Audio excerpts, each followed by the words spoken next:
प्यार नहीं है सुर से जिसको, वो मूर्ख इंसान है। सुर भगवान बना देते हैं, सुर भगवान मिला देते हैं। जग में अगर संगीत न होता तो कोई किसी का मीत न होता।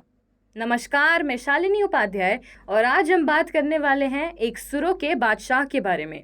एक ऐसे बादशाह जो अपने सुरों से ही लोगों का मन मोह लेते थे। जी हाँ, हम उन्हीं बादशाह के बारे में बात करने वाले हैं जिनके गज़ल सुनते ही हमारे जैसे युवा पीढ़ी के दिलों में भी एक जुनून सा दौड़ जाता है।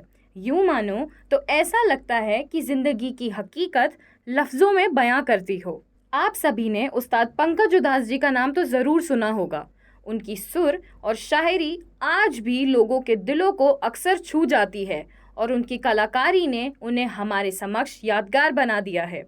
उनका सुर सुर नहीं लगता था, बल्कि एक तरह से दर्द पर मलहम लगता था।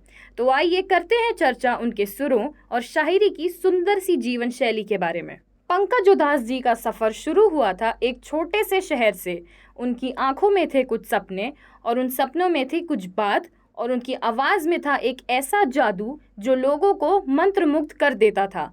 उनका गज़ल और शायरी के प्रति जुनून उन्हें ऊंचाइयों की तरफ ले गया। उधास जी के इस कांटे भरे रास्तों पर कई अड़चनें आई, पर उनकी लगन और मेहनत के बदौलत कांटे भी फूल बन गए और संगीत की दुनिया में अपना नाम अमर कर गए।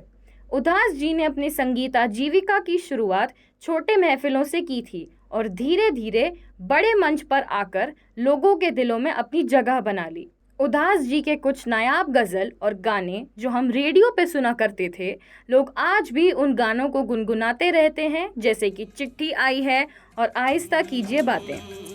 चिट्ठी आई है, चिट्ठी आई है, चिट्ठी। उनके गीत सुनने से लोग गहरे एहसासों में खो जाते हैं, जैसे कि उनकी मधुर आवाज़ ने हर शब्द को एक नए रंग और गहराइयों से भर दिया हो।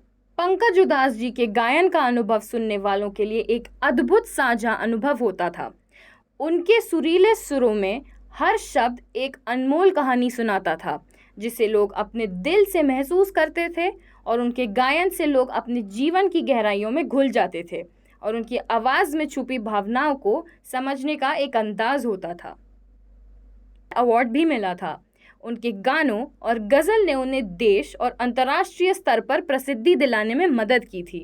पंकज उधास जी का जन्म 17 मई 1951 को हुआ था और उनका देहांत 26 फरवरी 2024 में हुआ था। भले ही उधास जी आज हमारे बीच मौजूद नहीं हैं, लेकिन उनके गाने और गज़ल आज भी हमारे दिलों में मौजूद हैं, और जो उन्होंने रेडियो की दुनिया में एक अविनाशी पहल छोड़ दी है, जो कि हमेशा से एक प्रेरणा बनी रहेगी।